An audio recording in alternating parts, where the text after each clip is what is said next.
porque es un tema dirigido a los contribuyentes y es de esas vivencias que la vida te va dejando y que de alguna forma es fuente de aprendizaje continuo. Cuando tú dices, a veces es tan difícil explicar a un cliente que normalmente va a ser contribuyente, además de que nosotros también somos contribuyentes, ¿por qué es importante un proceso de fiscalización? Pero más allá de que sea un proceso importante, ¿por qué no ha de satanizarse? Porque ese proceso tiene una forma natural de caminar, de andar, de hacerse, porque ese proceso también está amparado por las normas y no debe escuchar tan solo lo que por allí se dice, o puede escucharlo pero complementarlo. Y pensando en todas estas cosas como contador normal, que todos los días visualizamos y conocemos personalidades, pude identificar lo siguiente. ¿Podría yo ser un contribuyente tipo invisible? ¿Qué es un contribuyente tipo invisible, Susana? Un contribuyente tipo invisible es aquel que dice, es que a mí no me van a ver. ¿Por qué me van a ver a mí si hay tantos que son más grandes que yo, que tienen más cosas que yo? Si yo siento como contribuyente que yo estoy oculto, que soy invisible. ¿Alguien vio la película del hombre invisible? Bueno, acuérdense que él hacía todas las cosas, pero nadie lo veía. Entonces, ese contribuyente siente que esa invisibilidad le permite andar desnudo incluso, y anda desnudo desde el punto de vista tributario y quizás, seguramente, desde el punto de vista de organización, contable y así sucesivamente. Dejamos ese contribuyente invisible allí parado, que es ese contribuyente atrevido y anda desnudo y todo, y nos vamos al contribuyente tipo confiado. El confiado es, dale, vale, licenciado, usted sí es enrollada. Si es que ellos son mis amigos, yo conozco a todo el mundo, esa gente es pana. A mí me dijo fulano que no había ningún problema. Yo fui para allá y me dijeron que no me preocupara. No, si fulanito me dijo que no le pare a eso, que lo llame en caso de cualquier cosa. Entonces tenemos ese contribuyente confiado que se viste más o menos, dependiendo de cómo le vayan diciendo, ¿ok? Al quien le dice que ande desnudo, que no le pare a eso, que no hay problema, capaz lo hace. Y luego nos encontramos con ese contribuyente principiante, que normalmente además es una persona que en potencia tiene esa capacidad inmensa de emprender nuevos proyectos, de hacer maravillas, tiene un talento extraordinario, pero él percibe que como principiante, ¿por qué le va a pasar a él? ¿Qué obligaciones puede tener él tributariamente si apenas está empezando? Entonces, escucha, es que yo apenas estoy empezando, porque yo me tengo que estar preocupando por tantas cosas. Hasta ahora tenemos el invisible, el confiado, el principiante y tenemos uno que es bien interesante porque es ese contribuyente que ya estaba experimentado en el área, pero ahora se comporta como principiante. Y se comporta como principiante porque él dice, no, es que, ¿cómo hago yo para mantener este negocio con esa ropa que ustedes quieren que yo me ponga? No, no, no, no. Y yo me retrocedo y alguien podrá estar pensando por allá en los pavosaurios, ¿no? Pero no, no es ese exactamente el ejemplo, pero pudiese funcionar. Vamos en retroceso a lo que ya habíamos adquirido como madurez, como contribuyente. Y nos comportamos como un principiante. E incluso hay quien se siente invisible nuevamente y siente que ya no le va a suceder nada. Y tenemos la fortaleza. La fortaleza es ese contribuyente que a pesar de todo lo que dicen, a pesar de todo lo que escucha, a pesar de sus dificultades, está claro que tiene que estar fuerte en su estructura, fuerte en lo que él debe hacer. ¿Y por qué ese contribuyente está claro en eso? Porque ese contribuyente comprende que todo lo que él no tenga para protegerse le hace más susceptible de cualquier daño, porque va a estar desnudo, va a estar sin fuerza. Ante todos estos tipos de contribuyentes que eventualmente podemos incluso vernos nosotros reflejados, decimos, bueno, pero es que a lo mejor tiene hasta razón. Pero cuando nos acordamos que para ser un sujeto pasivo calificado como especial es suficiente con 30.000 unidades tributarias, entendemos que eso más o menos representa $150 en un año, como ingresos para que alguien sea un sujeto pasivo calificado como especial, nos damos cuenta que es muy poco probable que alguien sea realmente invisible o que alguien pueda confiadamente no llevar a cabo una cantidad de cosas o que simplemente se convierta en un contribuyente principiante nuevamente. Y entonces, ¿cómo explico yo dónde estamos parados? Y esa explicación en momentos se hace difícil, ¿sabes por qué? Porque hay razón para que eso sea complicado. Y hay razón porque connotados especialistas del derecho, que además ostentan la profesión de abogados, han manifestado que efectivamente en Venezuela hay una serie de elementos que protegen o garantizan al contribuyente su debido trato, y esos elementos han ido en contrario, se han ido disminuyendo. Y lo observamos, de hecho, en las modificaciones que ha sufrido el Código Orgánico Tributario. El Código Orgánico Tributario, simple y llanamente, luego de que usted suspendía los efectos del acto en el momento de una defensa, este efecto fue modificado, trayendo consigo la posibilidad de que aún y cuando usted esté en un proceso de defensa mediante la imposición de un recurso jerárquico, usted deba pagar las sanciones pecuniarias que han sido establecidas en un acta en un momento determinado. Hay razones, hay quienes dicen es que eso tiene una razón de ser y es que esa figura estaba siendo abusada. Es posible, pero no deja de ser una percepción de que eres afectado en tus derechos porque estás pagando algo con lo que no estás de acuerdo y que te estás defendiendo. Asimismo, algunas medidas cautelares, como lo vamos a ver brevemente, dejaron de ser fundamentadas en una decisión de un tribunal o del ámbito jurídico propiamente dicho, y fue otorgada esa posibilidad de hacerlas valer en sede administrativa. Entonces yo puedo en sede administrativa ser objeto de un embargo, por ejemplo. Puedo incluso tener una suspensión de movilidad de mis cuentas bancarias. O sea, eso efectivamente hace que algunos contribuyentes sientan que no hay manera de defenderse contra algo llamado administración tributaria. Pero más allá de eso, no podemos olvidar que la administración tributaria y cualquier evento que se ha realizado, que se ha realizado por un ente administrativo, debe estar amparado por la ley.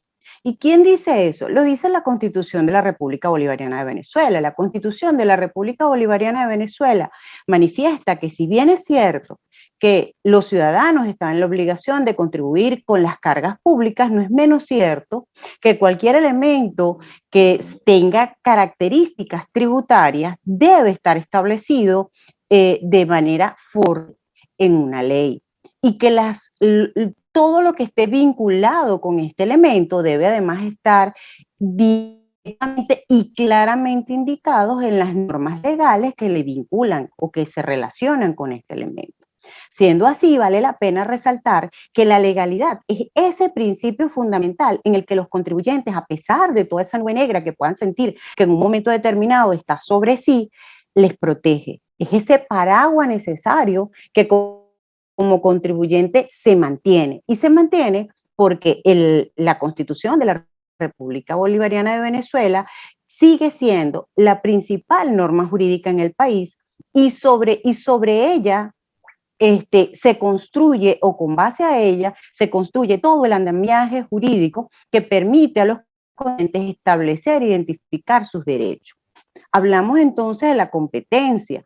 No cualquier persona, porque tenga un uniforme o tenga un carnet, puede en un momento determinado hacer un proceso de fiscalización. Es más, no cualquier persona, porque pertenezca y esté en la nómina de un organismo público con competencia o facultades para fiscalizar, puede fiscalizar. No solamente el organismo como tal o el instituto, la organización debe estar facultada por las normas jurídicas que en este caso en materia tributaria nacen de la propia Constitución, sino además que el funcionario que actúa como tal debe tener competencia para ello, de acuerdo a la estructura organizacional que esta entidad puede o no tener. Manifiesta la Constitución, y lo traje porque puede sonar totalmente irónico, pero no es esa la intención jamás en la vida, que la honestidad y transparencia son partes fundamentales de los principios que acá se indican.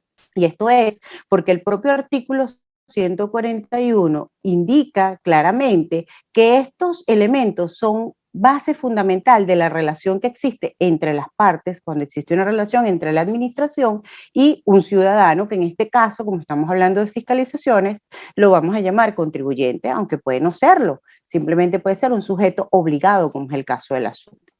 Me llamó poderosamente la atención el escrito de Carlos García Soto, porque él divide este artículo y dice que se puede dividir en tres partes. En primer lugar, señala expresamente que la administración pública está al servicio de los ciudadanos. Y es así, es importante rescatar esa visualización de lo que es el deber ser. Los ciudadanos, si bien es cierto que deben aportar y contribuir para las cargas públicas, la administración en todos sus ámbitos está al servicio del ciudadano. Además de eso, la administración pública se fundamenta en los principios de honestidad, participación, celeridad, eficacia, eficiencia, transparencia, rendición de cuentas y responsabilidad en el ejercicio de la función pública. Y eso no es simplemente algo que suena bonito y que, ay, bueno, sí, pero nadie le presta atención. Señores, son derechos que están consagrados en las normas jurídicas y que si nosotros hacemos nuestro trabajo de cubrirnos bien, podrán ser esgrimidos en un determinado momento cuando las condiciones estén dadas para ellos y cuando la insistencia se mantenga. No debemos olvidar que hoy por hoy, incluso en fecha reciente, fue publicada nuevamente una sentencia, la ratificación de una sentencia en materia de retenciones de impuestos sobre actividades económicas, hoy por hoy. Una sentencia que ya había sido emitida y fue ratificada por el Tribunal Supremo de Justicia, indicando claramente cuando los municipios no pueden, no deben hacer retenciones. Entonces, cuando uno está claro en que hay un camino por el que hay que irse, en la mayoría de los casos, para protegerse como contribuyente o para que nuestros clientes puedan entender en un momento determinado, esto tiene un valor y tiene un peso que finalmente puede tener unos resultados bastante positivos. La participación y responsabilidad.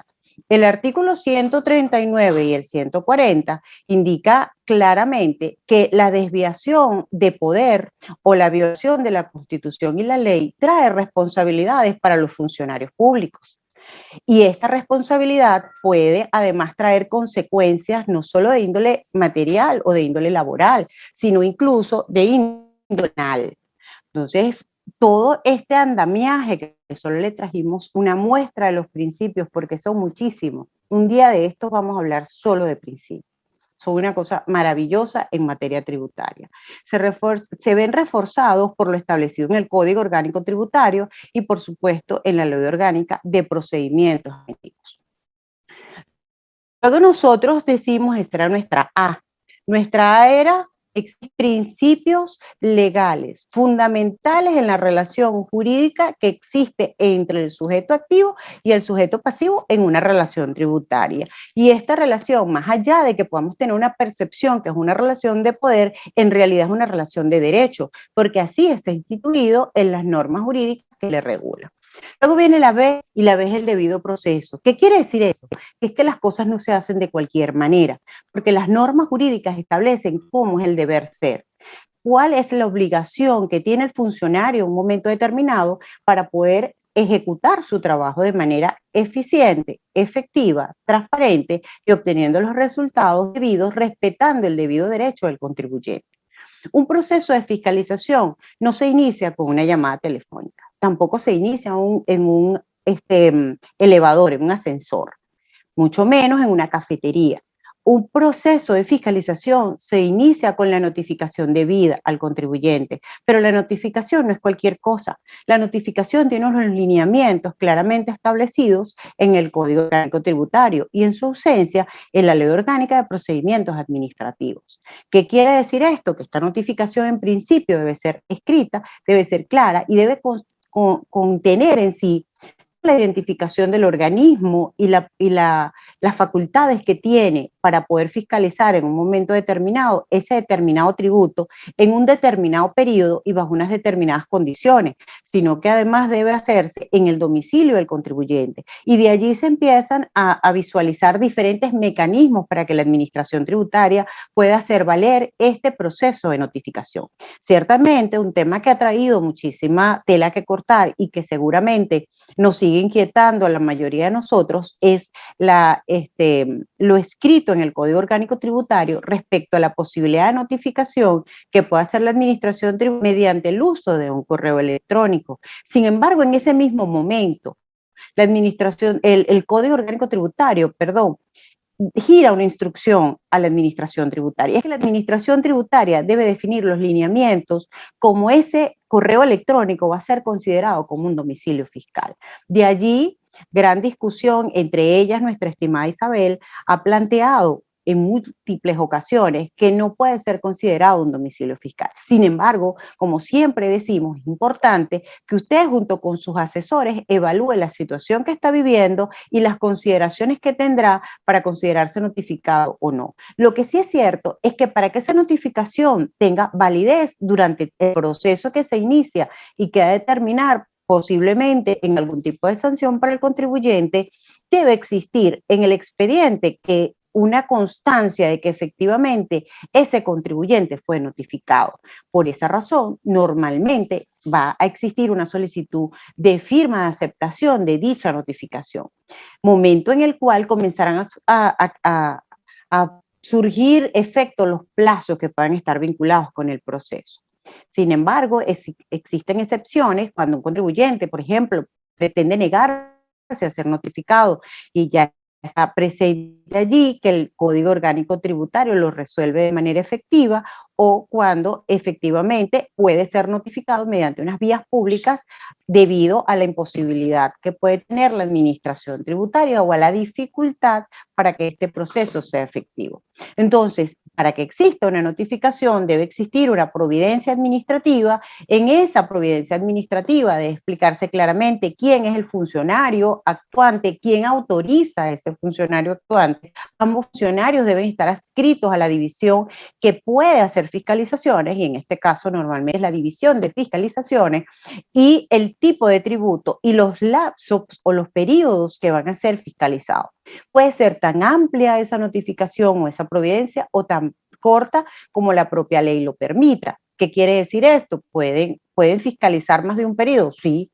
Pueden fiscalizar 2, pueden fiscalizar 3, pueden fiscalizar 4, pueden dependiendo de las condiciones que se establezcan en un momento determinado. En algunas oportunidades, esta notificación viene acompañada de una serie de requerimientos inmediatos o de requerimientos con un plazo muy corto para ser cumplidos. Hemos visto donde se notifica y además en esa misma providencia se hace el primer requerimiento a ese contribuyente.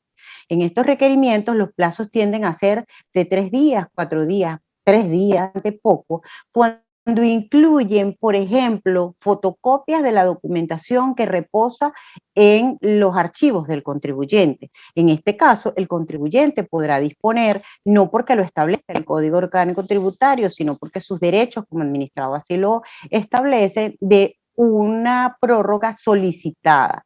Debe solicitar una prórroga a exposición de motivos por lo que lo hace. Por ejemplo, por sacar fotocopia a una empresa que tiene un promedio de facturas de 100 facturas diarias, 50 facturas diarias, que recibe un movimiento de proveedores importantes, amén de la cantidad de dinero que va a tener que invertir en eso.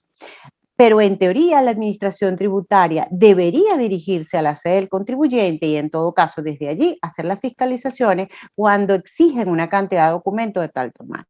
Yo puedo comentarles que para ellos tener cajas de cajas de cajas de cajas de fotocopias de documentos es dinero perdido para el contribuyente y tiempo perdido para ellos.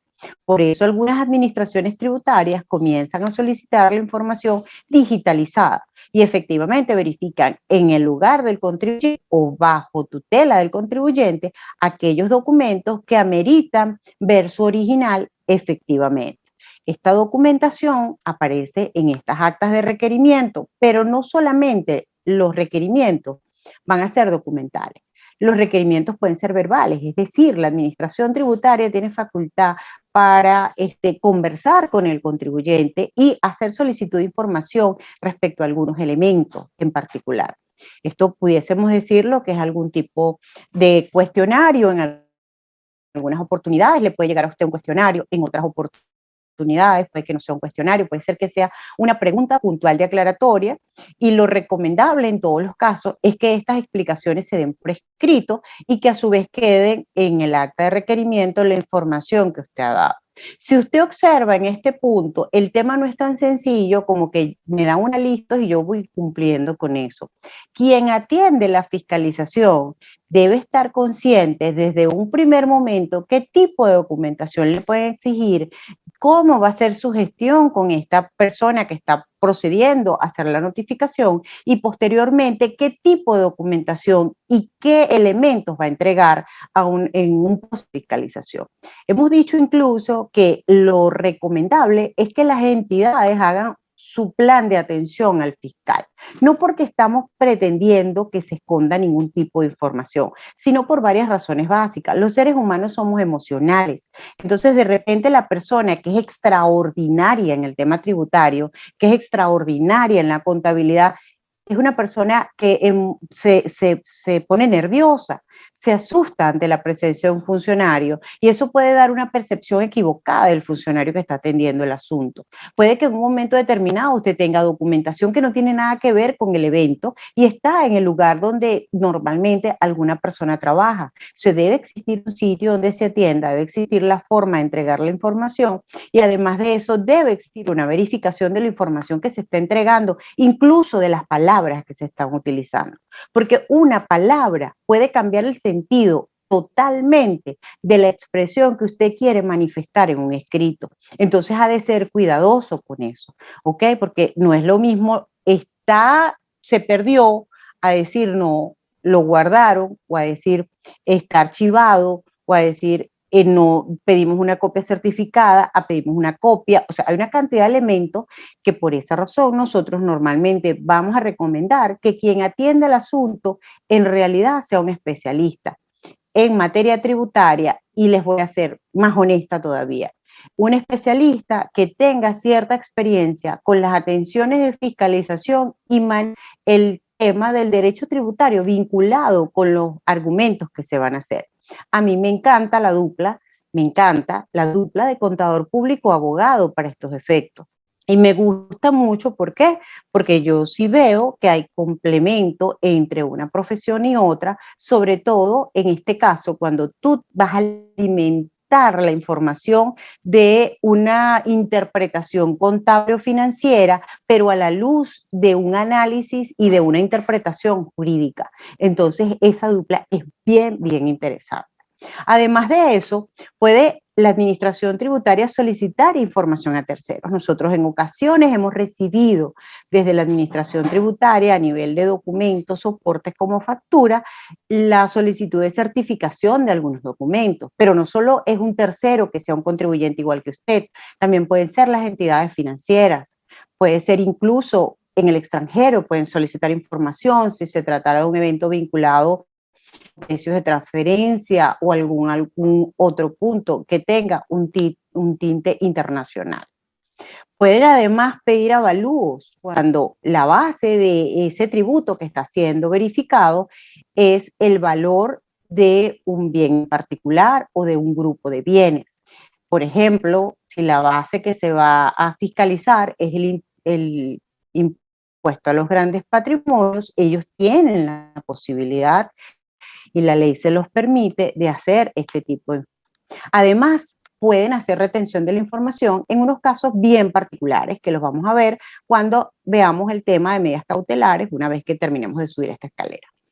Cada acta de requerimiento o un conjunto de actas de requerimiento van a tener como resultado un acta de recepción. Es importante que el acta de recepción también sea leída de manera detallada, que sea analizada de manera detallada. ¿Y esto por qué lo comento? Porque cuando el contribuyente se niega a dar información y así queda establecido en un acta de recepción que además el contribuyente ha firmado, valga la pena decirle que todos estos documentos van siendo firmados por el funcionario y por el contribuyente o a quien el contribuyente haya delegado dicha responsabilidad. Eso puede traer consecuencias, digamos que negativas, al entender que el contribuyente se está negando a dar información y la interpretación puede ser que no existe la documentación.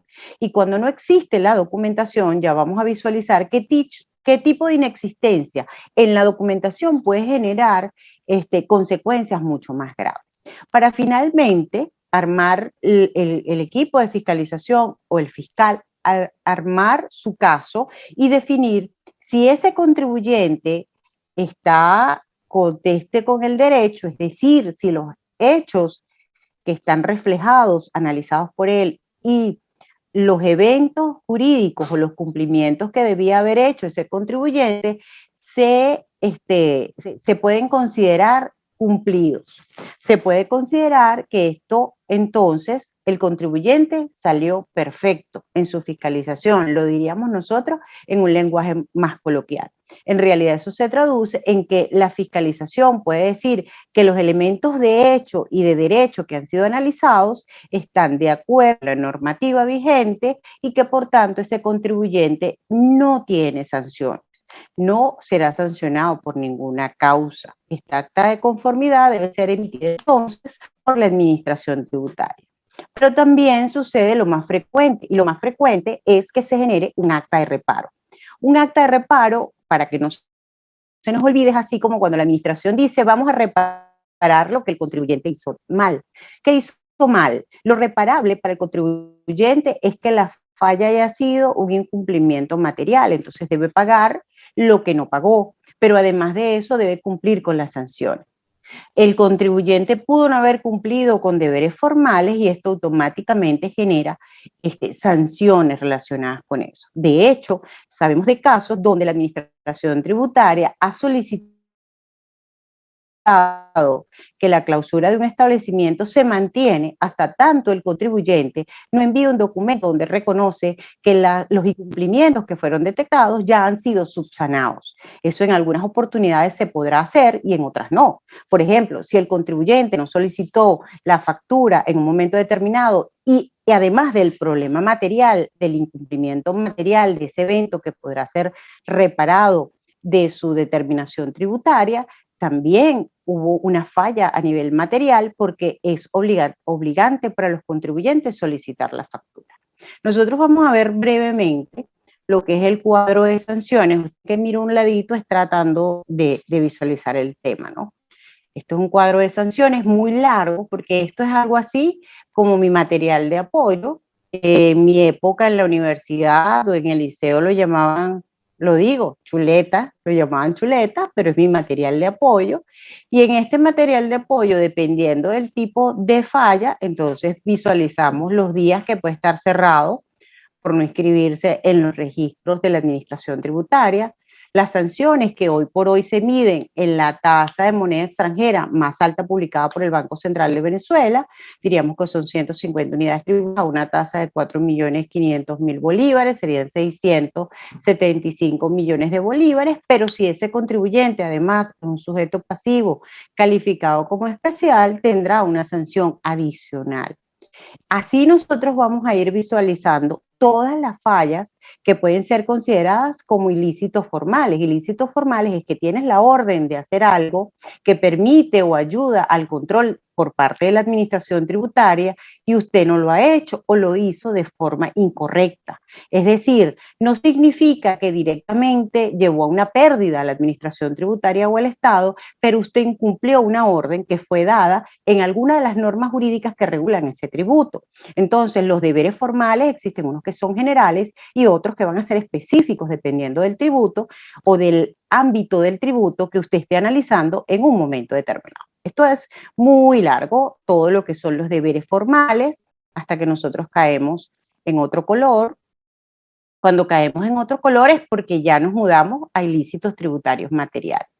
Y en ilícitos tributarios materiales vamos a conseguir un punto adicional, y es que un ilícito tributario material en la mayoría de las ocasiones su sanción se establece de forma porcentual, pero no se paga porcentualmente con ese primer cálculo que usted hace. Eso debe ser trasladado a la moneda extranjera de mayor valor del momento en el que ocurrió el ilícito y luego multiplicado por la moneda extranjera de mayor valor al momento en que será pagado.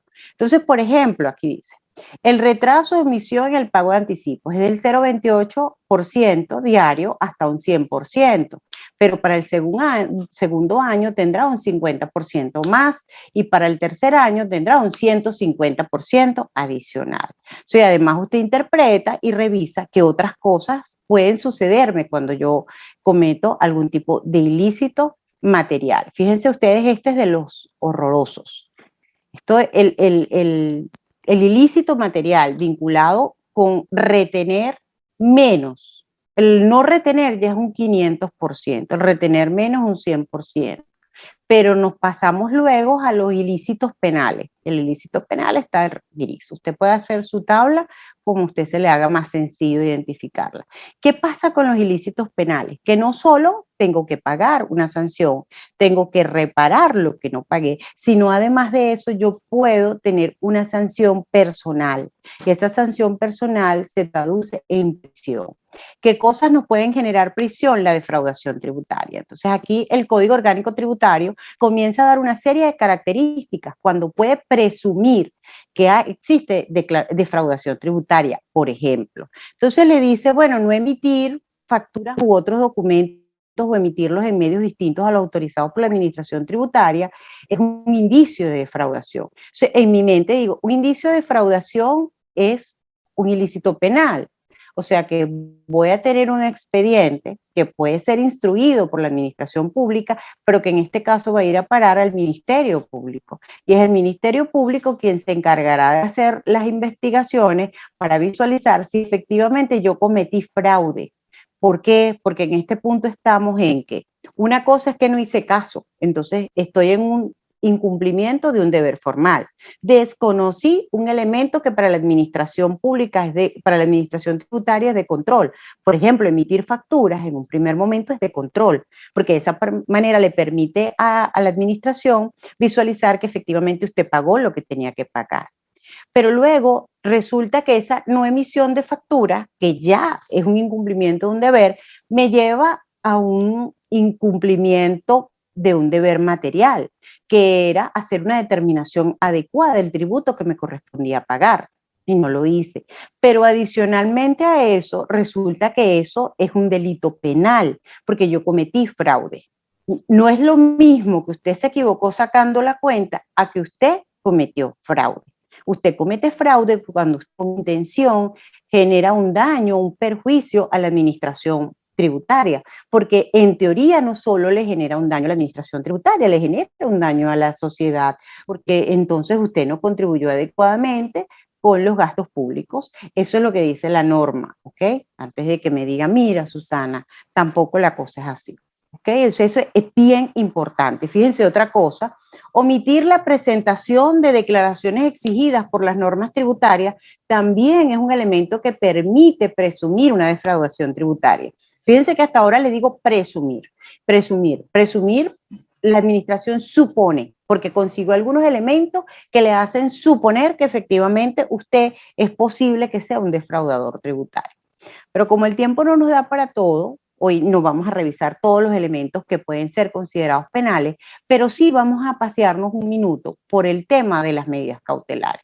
Fíjense que uno de los primeros elementos que permite definir lo de las medidas cautelares es que esto puede suceder cuando la administración tributaria consigue elementos, aplicar estas medidas cautelares, cuando consigue elementos que le permiten determinar de oficio sobre base cierta o sobre base presuntiva.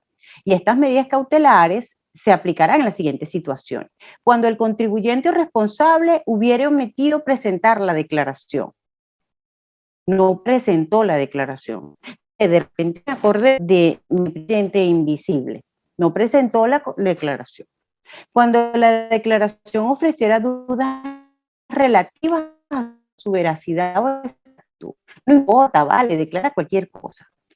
Cuando el contribuyente debidamente requerido conforme a la ley no exhiba los documentos o no aporte los elementos necesarios para efectuar la determinación. Y en estos libros normalmente va a estar involucrado un contador público, porque es parte de su responsabilidad. Recordemos que el propio Código Orgánico Tributario establece que la contabilidad debe ser llevada con base a los principios de contabilidad generalmente aceptados en Venezuela y que a su vez esto debe estar adecuadamente soportado de acuerdo a lo establecido en las normas que regulan los soportes, que esto va a estar traducido en unos comprobantes o en unos asientos contables y que estos asientos contables a su vez formarán con las actividades administrativas que se puedan realizar un conjunto de elementos integrados que son pruebas cierta para la administración tributaria. De allí que uno de los puntos fijos que nos van a solicitar en cualquier proceso de fiscalización es la presentación de los libros. Cuando el contribuyente, cuando la declaración no esté respaldada por los documentos, cuando la declaración